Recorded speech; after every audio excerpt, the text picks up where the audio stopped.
بسم الله الرحمن الرحيم الحمد لله رب العالمين والصلاة والسلام على سيدنا محمد أشرف الأنبياء والمرسلين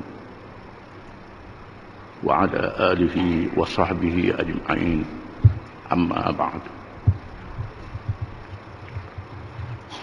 وعن أبي هريرة رضي الله عنه قال رسول الله صلى الله عليه وسلم قاربوا وسددوا واعلموا أنه لن ينجو أحد منكم بعمله. قالوا ولا أنت يا رسول الله؟ قال ولا أنا إلا أن يتغمدني الله برحمة منه وفضل. Rawahu Muslim. Maksudnya dari Abi Hurairah radhiyallahu anhu, katanya telah bersabda oleh Rasulullah sallallahu alaihi wasallam, hampirkanlah diri kamu yakni kepada Allah, dan perbetulkanlah diri kamu yakni dengan mengerjakan taat dan perintah Allah dengan betul.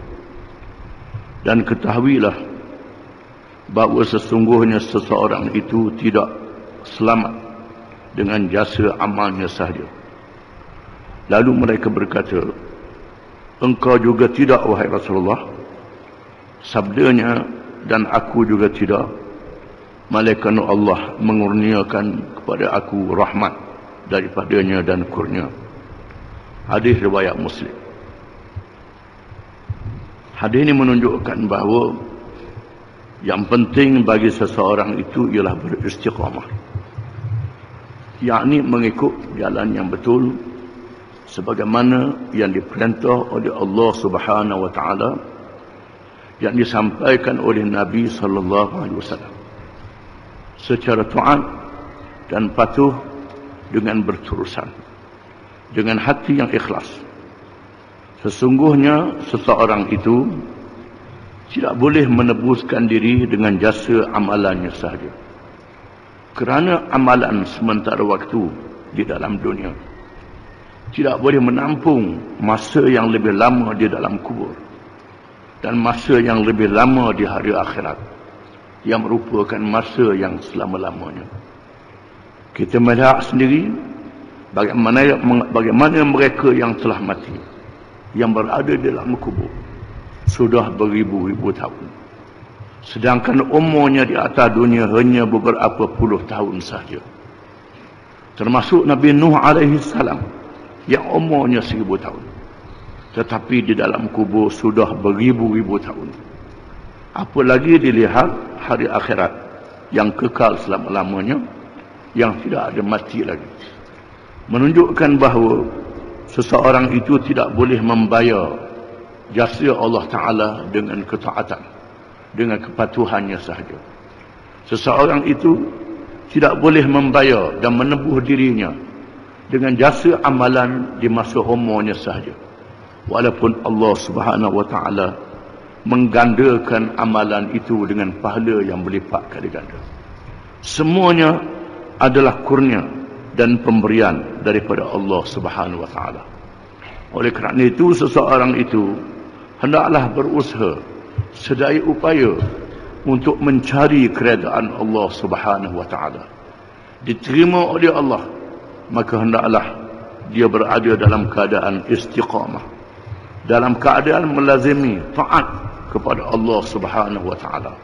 Ketaatan itu sama ada mengerjakan perkara yang diperintah atau meninggalkan perkara yang dilarang, dan melakukan perkara yang diharus, yang diizin oleh Allah Subhanahu wa taala sahaja, dengan rasa rendah diri dan ikhlas kerana Allah, bukan dengan tujuan yang lain. Apabila seseorang itu mendapat keredaan Allah Subhanahu wa taala, maka layak baginya untuk mendapat kurnia dan pemberian daripada Allah Subhanahu wa taala.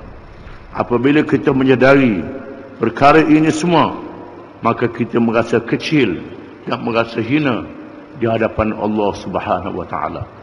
Inilah yang menyebabkan nabi-nabi dan rasul-rasul alaihi wassalatu wassalam merasakan bahawa amal yang telah mereka buat terlalu sedikit. Mereka merasa cuai menunaikan perintah Allah dengan kelemahan diri yang ada pada masing-masing. Mereka merasa takut dan gerun di hadapan Allah Subhanahu wa taala, walaupun mereka telah mengerjakan ketaatan dengan sepenuh-penuhnya, walaupun mereka dijanjikan keampunan oleh Allah dosa yang dilakukan semuanya. Walaupun demikian, mereka sangat merasa takut bila berdepan dengan Allah Subhanahu wa taala, kerana merasakan terlalu kecil amal yang dibuat tidak padan dengan nikmat yang diberi oleh Allah Subhanahu wa taala. Apa yang penting ialah kita beristiqamah, berada di jalan yang betul dan mendapat keredaan Allah di dunia dan sehingga hari akhirat. Wallahu a'lam. Bismillah.